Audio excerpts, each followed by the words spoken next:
19 March gold নিয়ে একটু আলোচনা করবো আপনাদের সাথে।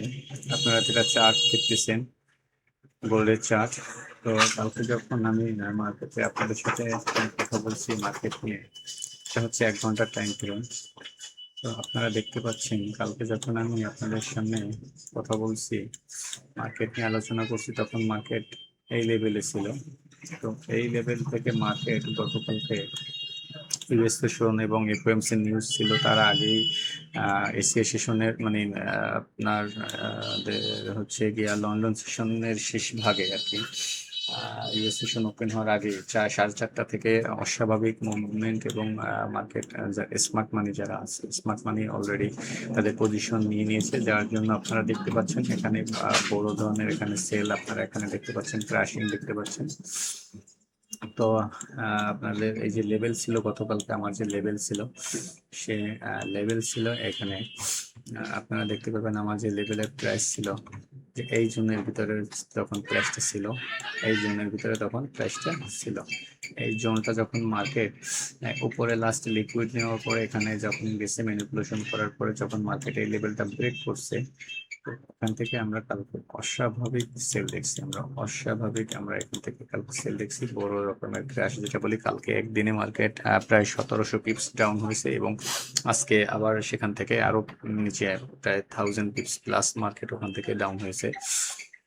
তো আমরা যদি একটু আপনাদেরকে দেখাই, যে আমি কালকে বলছিলাম যে মার্কেট যদি আমাদের হাই ব্রেক করে তাহলে এখান থেকে ঊর্ধ্বমুখী যাবে, আর যদি আমাদের এই লোটা ব্রেক করে তাহলে আমাদের এখান থেকে আমরা নিম্নমুখী ডাউন ট্রেন্ড দেখতে পারি। তো মার্কেট সেটাই হয়েছে, মার্কেট হাই ব্রেক করে নাই, মার্কেট লো ব্রেক করার পরে এখান থেকে নিম্নমুখী আমরা দেখতে পাচ্ছি এবং মোটামুটি প্রায় 2500 থেকে 3000 টিপস পয়েন্ট আর কি মার্কেট নিম্নমুখী হয়েছে।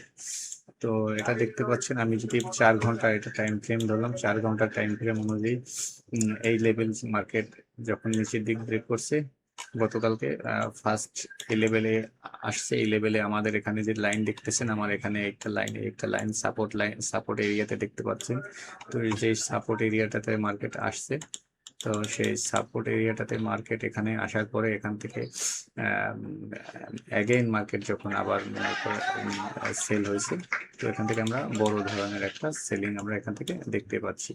এবং গতকালকে মার্কেট ক্লোজিং হয়েছে, গতকালকে মার্কেট এই যে লেভেলটা দেখতেছেন এই লেভেলটাতে ক্লোজিং হয়েছে। এই পিঙ্ক কালারের যে লাইনটা দেখতে পাচ্ছেন এটা হচ্ছে আজকে ওপেনিং প্রাইস। তো আজকে মার্কেটের যে ওপেনিং প্রাইস আছে, তো সেই মার্কেট ওপেনিং প্রাইস এটা হচ্ছে মার্কেটের ওপেনিং প্রাইস।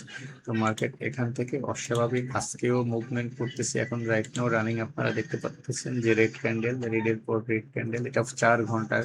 আজকে সকালে মার্কেট এখানে ওপেন হওয়ার পর কিছুটা উপরে টেস্ট করছে, তারপরে মার্কেট অ্যাগেন দেখতে পাচ্ছেন বিশাল এক রেড ক্যান্ডেল, তারপরে অ্যাগেন আর এখন রাইট নাও আর একটা বিশাল আমরা রেড ক্যান্ডেল এখানে দেখতে পাচ্ছি। তো মার্কেট অস্বাভাবিক মুভমেন্ট এখন আমরা দেখতে পাচ্ছি, কারণ হচ্ছে সেন্ট্রাল ব্যাংক আপনার সম্ভবত গোল্ড যারা হোল্ড করছিল এতদিন, তারা সেখান থেকে পজিশন কাট করেছে এবং ওখান থেকে বের হয়ে যাওয়ার পরে সবাই এখন এনার্জি যে বিষয়গুলো আছে, এনার্জি রিলেটেড যে প্রোডাক্টগুলো আছে, এনার্জি রিলেটেড যে পলিসিগুলো আছে, সেখানে সবাই ইনভেস্ট করতেছে এবং সবাই সেখানে তাদের যে মানে এখানে যাদের ইনভেস্টমেন্ট ছিল তারা এখান থেকে প্রফিট টেকিং করে তারা তাদের যে ডিপোজিট তারা এনার্জিতে করতেছে, অয়েলি করতেছে, গ্যাসি করতেছে এবং এই এনার্জি রিলেটেড যত ধরনের কোম্পানি আছে, প্ল্যাটফর্ম আছে, সবাই আমরা দেখতে পাচ্ছি যে সবাই সেইগুলো শেয়ারের দিকে দৌড়াচ্ছে এবং ওইগুলোর দাম মানে অসংখ্য মানে অস্বাভাবিক মানে বৃদ্ধি পাচ্ছে।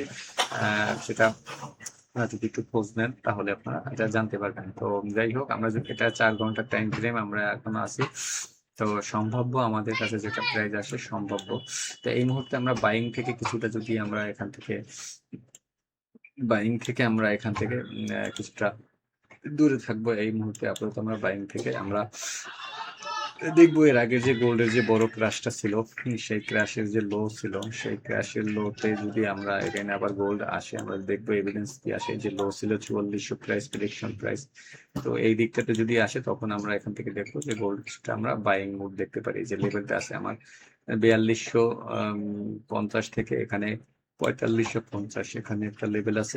এই লেভেলে যদি মার্কেট আসে তখন আমরা এখান থেকে কিছুটা বাইং দিতে পারি, অথবা আমাদের এখন বাইং করাটা উচিত হবে না, কারণ যে পরিমাণে মার্কেট অ্যাগ্রেসিভ সেলিং মোড আছে, বড় বড় ক্যান্ডেল দিয়ে যদি মার্কেট এভাবে বড় বড় ক্যান্ডেল করে যদি নিচের দিকে আসে, এভাবে যদি মার্কেট সেলিং প্রেশার থাকে, তো মার্কেট তার অ্যাগেন এই যে লো, সেই লো ব্রেক করতে বেশি একটা সময় লাগবে না। তো আমরা দেখবো আসলে মার্কেট কি এভিডেন্স দেয়, মার্কেটের এভিডেন্সের উপরে আমরা কাজ করবো। এখন আপাতত বাইং আমরা এই যে লেভেলটা আমাদের এখন মার্কেট দাঁড়িয়ে আছে, এই লেভেলটা দেখবো যে লেভেলটাকে কতটুকু মার্কেট রেসপেক্ট করে। এটা একটা ভ্যালিড লেভেল।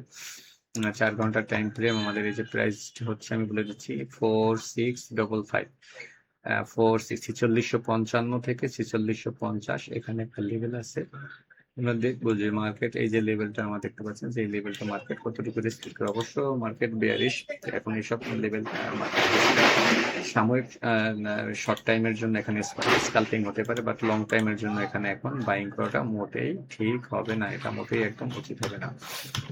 আমাদের অপেক্ষা করতে হবে। আমাদের এই যে লেভেলটা আছে, এই লেভেলটা থেকে আরো আসার পরে এই যে বিগ একটা লেভেল, এই লেভেলে যদি আসে তো এখান থেকে কিছুটা মার্কেট বাইং হতে পারে। যেমন এখান থেকে মার্কেটে আমরা এভাবে ডাউনে আসার পরে এখান থেকে মার্কেট আমরা ঊর্ধ্বমুখী আমরা এই যে লেভেল পর্যন্ত দেখতে পারি, লেভেলের বাহিরে না। এর ভিতরে মার্কেট সাইডওয়েজ, এর ভিতরে মার্কেট সাইডওয়েজ আমরা, এর ভিতরে মার্কেট সাইডওয়েজ আমরা দেখতে পারি, কিন্তু এর বাহিরে না। আর পরিস্থিতি স্বাভাবিক হওয়া না পর্যন্ত আমরা এখানে কেউ বাইং নিয়ে হোল্ড করব না। যদি আমরা স্ক্যাল্পিং যেমন 5 মিনিটে বা 5 মিনিটের যে টাইম ফ্রেমে যদি আমরা দেখি, এখানে যদি আপনারা 5 মিনিট টাইম ফ্রেম অনুযায়ী এখানে যদি আপনারা বাইং দেখেন বা বাইং আসে, তো আপনারা 5 মিনিটের টাইম ফ্রেম অনুযায়ী যে লেভেলটা আছে, এই লেভেলটা থেকে যদি এভিডেন্স আসে তো এখান থেকে বাই করতে পারেন। টার্গেট থাকবে এই লেভেল পর্যন্ত, এখান থেকে আবার যদি আমরা সেলিং দেখবো, কারণ মার্কেট সেলিং ট্রেন্ডে আছে। তো আপাতত বাইং এ না যাওয়াই আমাদের বেটার হবে। আমরা দেখবো যে উপরে সেলিং কোথায় কোথায় আছে, স্ট্রং সেলিং, সেই সব সেলিং লেভেল থেকে আমরা সেল করার চেষ্টা করবো। যে মার্কেট সেই লেভেলে যদি আসে তাহলে আমরা ওখান থেকে সেলিং দেখবো। তো ভালো থাকবেন সবাই, ধন্যবাদ সকলকে, আসসালামু আলাইকুম।